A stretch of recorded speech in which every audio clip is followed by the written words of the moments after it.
Okay, welcome back to Valentine's Day version of the podcast. And today I want to talk about some really important concepts for coupleships or partnerships or honeys, if you know what I mean. So we're going to try to break them down sweet and simple in, just a few minutes, hopefully. So here's what we're going to talk about.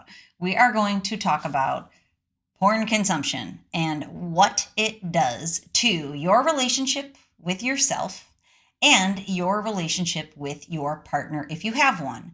We are also going to talk about what watching porn does to your attractiveness in terms of attracting a new partner for all of you out there who are dating or who want to date and want to attract a healthy, good person towards you so that you can build a foundation of a good relationship with a healthy partner. So, once we talk about your attractiveness, then we're going to break down what is a healthy partner. What do you need to be a healthy partner? And what does your partner need to be a healthy partner? Then we are going to put a bow on how you can kind of create those things in your life. Then we're also going to talk about rejection. What if you get rejected in the dating process? What if your honey rejects you when you are looking to have sex? What rejection means for you? What is a good way to perceive rejection? What's something very bad to have go on in your life with rejection? And then we'll move you into Valentine's Day with a solid plan on how to celebrate this global Hallmark holiday in a really healthy way in terms of vulnerability and intimacy. Okay, you ready to dig into all that? Hopefully so. Okay, so first, we're going to talk about porn. Watching porn, what it does to your perception or your relationship with yourself. And whether you know this or not, your relationship with yourself is the first and most important relationship that there is. Let that sink in. What you think about yourself, how you feel about yourself, what you've got going on internally is the most important relationship that you have because it sets the tone for all the other relationships that you have in your life. And basically, how you relate to yourself and how you feel about yourself, you use that to train other people how to treat you. And that vibe, that energetic pattern, and that electromagnetic field literally resonates out from you to the people in your life. And so if your vibe's off and you're using the brain pattern of anxiety or hypervigilance or too much fast brain speed, stressy speed, or that slow, overwhelmed, fatigue, unmotivated, lack of motivation, your get up and go, got up and went, if you're using these two speeds in the extreme, you are then projecting that out from you. It's palpable. Other people pick up on it. Our energy fields pick up on other people's energy fields. And you probably know this intuitively. If you've ever walked into a room with someone and immediately you felt better, it's because their energy is throwing off a positive energy and it settles you in. Or maybe you walk into a room and the person doesn't even speak and they start stressing you out. It's because that energy field is clashing and kind of crashing into your energy field and you're attuning, you're picking up on it.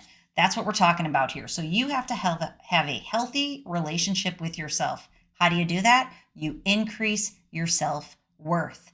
How do you increase your self-worth? You get on purpose in your life, in your work, in your relationships, in your hobbies, and you create an authentic lifestyle that is good for you, and you anchor into that whether other people like it or not. Of course, you have to be kind and compassionate and all that good stuff, but you can stay true to what's important for you, whether other people like it or not.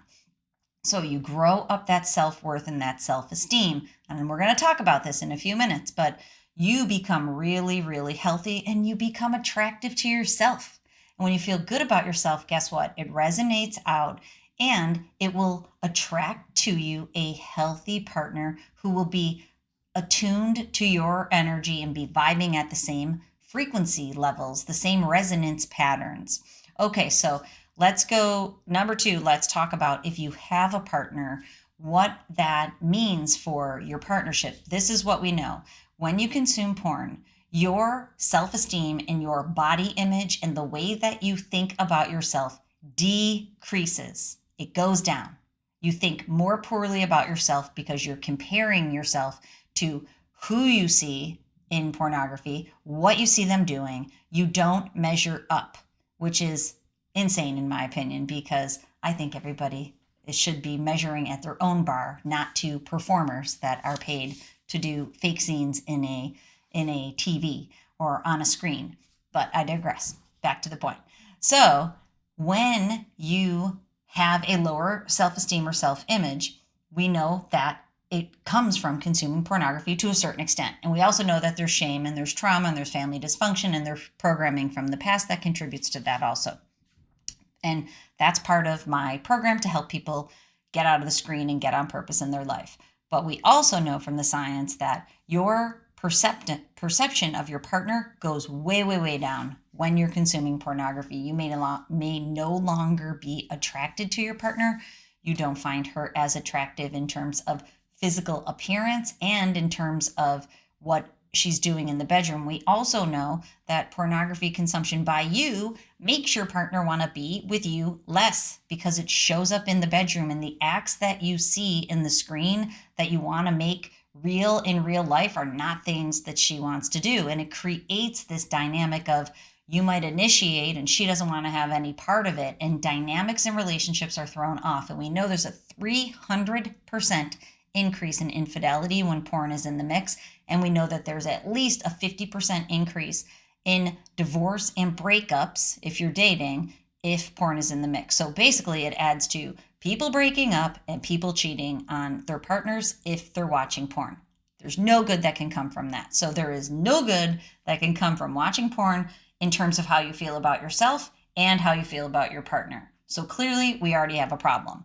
Now, the same thing goes for dating, because if you're watching porn and it makes you want to be with someone else, or it makes you think about playing the field, or it makes you objectify women and want to just look at them for dopamine hits from body parts, then that is not an attractive energy pattern for a possible partner out in the world. And I've made a few videos about this, about how you can increase your energy so that you can go out there and attract a healthier partner. But if you're on the dating scene and you're just thinking about sex and you're just thinking about people's bodies and your mind is focused on what you see in the screen, you're not focused on whole people. You're not focused on using your just your energy is not focused on using your really positive energy pattern to attune to somebody that's in the room that you might be picking up their vibe.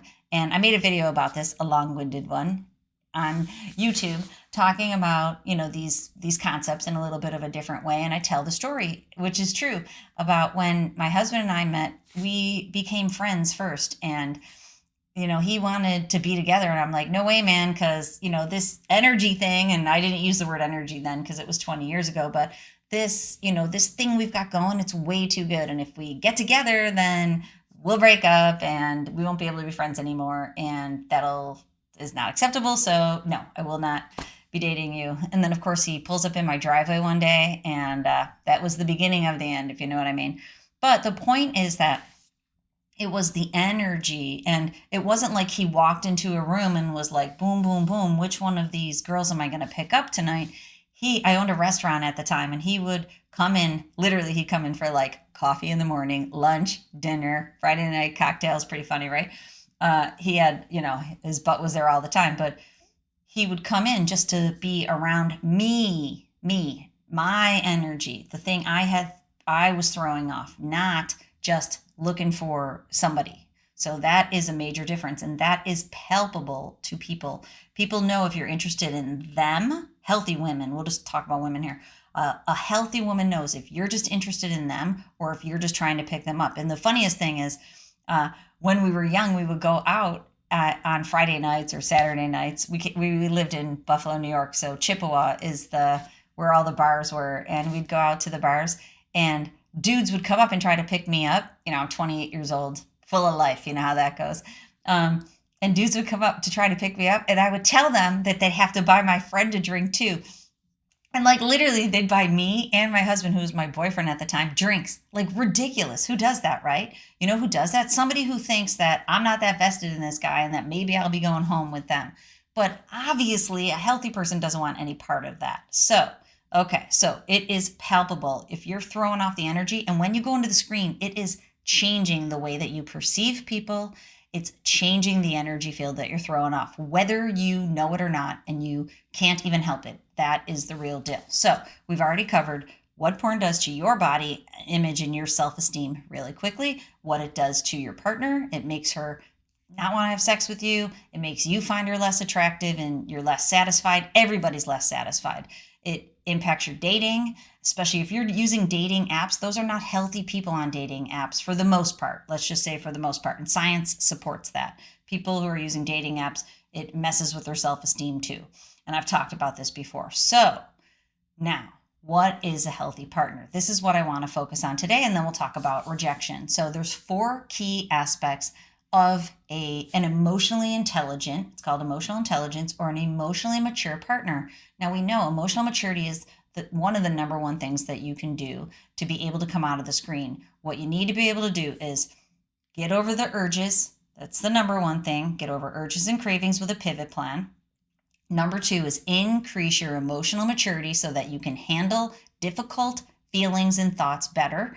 Stress and boredom are the 2 main things that you have to be able to handle better. And that's what we're going to talk about right now, how you're going to do it. And then you need to be able to improve sexuality, which will come from number 4 of what we're going to talk about right now. But also remember, if you've been going into porn for a long time or been acting out in a different sexual way, hypersexuality, compulsive hypersexuality is at the root of what you got going on. So you have to be able to think about a different way to approach sexuality that you might not even know. You might never have experienced it before. So it might be new territory for you. And that's okay, because that's cool. You can't keep doing the same thing and get a new result, as you know. So you're going to have to approach sex in a different way, in a healthy way. So you have to establish healthy sexuality, mood regulation in a new way, stress and boredom, which includes emotional maturity. That's what we're going to talk about. Okay, so the 4 pillars of emotional intelligence are, number 1, self-awareness. And if you are going into the screen frequently, consistently, and especially with any level of intensity, generally speaking, your self-awareness is incredibly low. And that's the first pillar of emotional intelligence, having a sense of what's going on with you, your thought system. And I challenge you to think about your thought system right now. You can have a completely distorted thought system that is strong. Distorted thought systems don't have to be weak. They're actually upside down, inverted, completely off track, but strong. And the stronger you're rooted in this unreality, an illusion that you need porn to feel okay, or that's what sex is supposed to be about, or you're never going to find a partner, so you're okay with porn, or that masturbation's just a harmless habit that you have and it's just a way for you to stave off anxiety. All those are distorted thought system, but they can be strong. We've got to weaken that. But your self-awareness around that could be low, and that's the first pillar of emotional intelligence. It also includes understanding who you really are. We get programmed from such an early age to do what we think we're supposed to do, to be who we think we're supposed to be. So I encourage you right now to get your journal out and think about 5-year-old you. What did you want to be? It's funny because I wanted to be the first woman president when I was 5. And ironically, I don't know anything about politics right now. I'm sorry to say, people who really care about government, I could barely care about things. Not that I care, but I find thinking about governmental issues, because there's so much bureaucracy and red tape, wounds my energy. So I don't even do it. My husband's totally into it. He watches things like that all the time. But what I conceptualized as a 5-year-old is a thought leader who helps people. So in a strange, twisted way, I am becoming the thing that I always wanted to be, even though thank God I'm not the president, but I'm doing exactly what my heart told me that I wanted to do. It's to help people think about new ways to live and to give them the tools to do that so they can be happy and that we can live together as a collective consciousness of people who are on purpose and who are tapped into what, to what they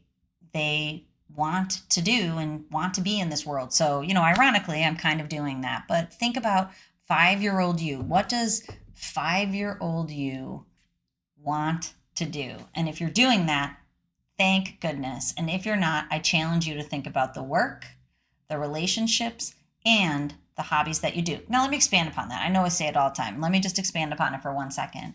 The 1 second piece is that you think about what it is that you wanted to do for your work. I'm thinking here, I have multiple thoughts at the same time. So expanding upon purpose, like what is your purpose and how do you know what that purpose is? Your purpose is the thing that fires you up and connects you to other people in a way of responsibility. So it gives you this feeling of that you matter and that you contribute and that this is what you were meant to do here. That's really important. And what I was thinking about all simultaneously is at the same time, relationships, like how do you know what you want out of your relationships? Think about it. We are creators in our life. We are creating the reality that we experience. So for me, I knew that I wanted a relationship with someone who I considered to be my best friend. We can do weird things together. Nobody else understands us at times, and we don't care. We do the weirdest things, and our kids think we're nuts. They often walk by and like shield their eyes from us, and not like we're doing anything that insane. We can laugh, we can cry. I can call my hubs out on whatever dumb stuff that he just said. He'll stop me and give me pause when I'm doing my thing. Like, that's really cool, and that's what I want. And everybody can have that if they want, but you might not want that. You might want someone who sticks to themselves more and allows you, I don't know, more freedom. I knew I wanted a big family, and I knew I wanted it to be a happy family of people who get along and that we can all crack up together. And I knew I wanted to be that I give my kids the freedom to grow and go do their thing, but I give them a place where they can always come back to. And my son yesterday, he's about to start college in the fall, and he's so cute because he goes, my stepson's 30 and he lives kind of close by, and he goes, I'm kind of going to be like Connor when I leave. I'm not going to live that far, and I'm going to come back all the time. I'm going to come more than he does. I'm going to be back here all the time. It was so cute to listen to him like articulate the thing that I've always wanted for us. And it's really cool to listen to him. And last year, my daughter got accepted to all these colleges all over the world, and she lives 20 minutes from here. Not that I want that. If they want to go all over the world, I'm like, listen, sister, let's get you across the world. And, for now, she's happy close by. So I thought that was really cool because that's what I've been trying to grow. And this is why I was thinking about this today, because haters going to hate. And they type into the comments on YouTube saying, that you're, that's you. And my family's been calling me lucky forever. That's just you. You can create that. My kids, my oldest daughter is 19. I've been creating that for 20 years. This stuff hasn't happened overnight. My stepson's 30. I've been in his life since he was 8. So I've been working on this create a beautiful family scenario for 22 years, so good things come to those who put the intention in over time. And so whatever you want to create in your life, it doesn't mean it's going to happen tomorrow. And we're going to get to this on our Valentine's Day plan in a minute. Set the intention and then put some action steps in place to get this thing going, because you can have it. Whatever you want, you can absolutely have. You just have to go out there and figure out how to create it, and then put the time and the energy and the effort in. And if you want a big, beautiful family, and it can be yours. You can find that partner that I slept in today. I've been working later than I want to. He's sleeping in 6 a.m., so my husband comes in and he jumps in bed to just wake me up or whatever, nails me in the leg. I have a huge bruise on the back of my calf right now. And it's just like, I'm asleep. And, the first thing that happens to me is I get kicked in the back of the shin. And of course I'm like, what are you doing, dude? He's just being weird. And, we can laugh about it all day long. And that's and at 6 a.m. he thinks he's cute, and he's making me coffee and he's waking me up to tell me to make coffee. That takes time and energy and, commitment. Okay. And in your hobbies too, you have to set out to do the things that you want. So I know I go get on purpose in your life, work, relationships, and hobbies, but write it in your journal, figure it out, make it happen. You can totally make that happen. It might not happen tomorrow, but it can happen for you over time. My friend Ford, he was really cute. And I know I told the story one time and then I'll get moving on, is that he was talking about 7 years, how 7 years, how good things can be in 7 years. And he was saying it because it took him 7 years to accomplish this goal of his that he was working on. And he finally felt it come together. Of course, there's baby steps along the way and small wins, but this big thing came together for him in 7 years. And with the nonprofit that I created last year, and we raised some money, and I'm setting goals for this year, but I was getting a little, disheartened that it was taking too much time. And then I thought to myself, 7 years, dude, hold on to this thing because you're in year one. 6 more years, then you can get disheartened, which I won't, because in 6 years, I'll have an amazing thing going where I can raise money, go upstream, and help kids from starting to watch porn, which is the mission of the nonprofit. Okay, so get on purpose in those things. Self-awareness can be very low. Figure out who you are, get on purpose in your life, have the courage to live it. Number 2 is self-management, self-regulation. So what that has to do with is impulse control. So we know that's a really big thing. And the reason I'm bringing these up is because they are very important in terms of pornography makes all these things difficult. Self-awareness tanked because of porn consumption. Self-regulation and management can be in the total gutter for some people. So let's think about this. And I'm going to read a list. That's the beauty of the podcast. I can have cheat sheets because in my videos, I don't usually do that. I just go off of my mind. And in the video that I made on this, I missed some of them. I know I did. So okay, self-management, your reactions. You know how I feel about this. You need to take your reactions, pump the brakes on them, slow it down, intentional responses, control those impulses to be able to get over to the other side of them. And, when you're on purpose, you're not as impulsive, you're intentional. Emotional self-regulation, that's emotional maturity. So something difficult happens and you can handle it. You can keep your action together and be able to deal with difficult emotions,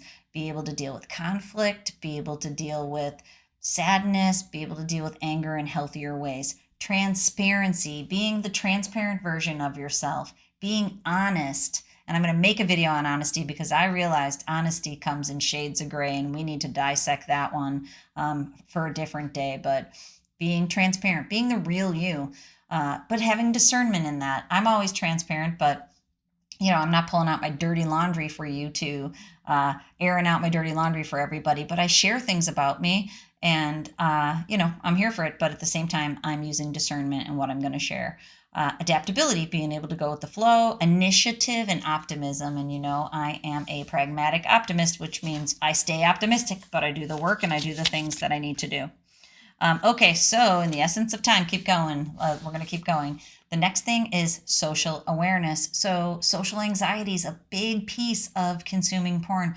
Again, like when you're wrapped up in a porn habit, what happens is your frontal lobe is impacted. So you have more anxiety about initiating, like we just talked about, and about going out into the world and having to interact with people. But this is what you might not realize. Your frontal lobe is actually damaged, which means that your ability to interact is impaired, which means it's more difficult, which means that's why you have anxiety. So when you come out of the screen, that goes away. Empathy for other people, being able to understand and have the social awareness of what's going on with other people and being able to read how they're feeling and what you can show up and do for them, being able to read the room and to know. And if you're just your transparent, true, honest version of yourself, you never have to worry about which version of you shows up because it's the real one at all times. And that's how you can connect with other people and meet their needs in a really authentic way. Concern for other people's perspectives and emotions. And we know if you're into a porn habit, it can create a narcissistic bubble. And what that means is it just keeps driving you for your pleasure. You get wrapped up in just going back into the screen. What can I get? What can I take? Because pleasure seeking. Dopamine is the pleasure seeking neurochemical that keeps you wrapped up in that cycle. And being able to understand other people's emotions. So again, the narcissistic bubble makes that difficult, and picking up on non-verbals. That's all social awareness. Now, number 4, all of those things lead into relationship management, being able to exist in a world of relationships. So if you have a primary relationship with your partner, we know how wonderful that can be, but we also know how challenging it can be. So getting an ebb and flow of how you interact with your partner, your new partner, or a person that you're dating, or if you've had your partner for 20, 30, 40, 50 years, getting into a healthy ebb and flow and being able to go back and forth. So here's some of the things that are listed under relationship management. Developing and sustaining relationships. That's not for the faint of heart. And, developing relationships, we know that there's different phases of love, scientifically proven. The first one is lust. And it is just kind of connecting in this lighthearted honeymoon phase. And that when you move through, it gets deeper and you share yourself with intimacy and vulnerability and you connect. But if you don't ever share yourself with true intimacy and you don't ever really become vulnerable, you can't connect in that deep way. That's developing and then sustaining it over time, being able to go to people that are your people and connect with them. Lean on people when you need it. Be there for people when they need you. Developing and sustaining relationships. Initiating and being able to handle changes in your relationship. And that can be difficult, managing that change. Being able to handle conflict. Now, conflict is necessary in relationships. And I know so many people either avoid conflict or just use anger to resolve conflict, neither of which are healthy relational management patterns. Being able to handle conflict means you can sit with the thoughts and feelings that are going back and forth between you and whoever you're in a relationship with whatever's happening, and then being able to move towards solution and not get stuck in problem mode. And we know if you go back to the screen, it creates the brain pattern that keeps you in problem mode or makes you go towards anger or or breezing over conflict. Being able to be an influencer, influencing your relationship in a positive way, and managing team dynamics. So if you are a parent or if you have troops like I do, you have to manage the troops. And being able to think about all the dynamics that are happening between different people and being able to set up your environment. This might happen for you in a business situation or in a work situation. Being able to manage all of those dynamics. Relationship management.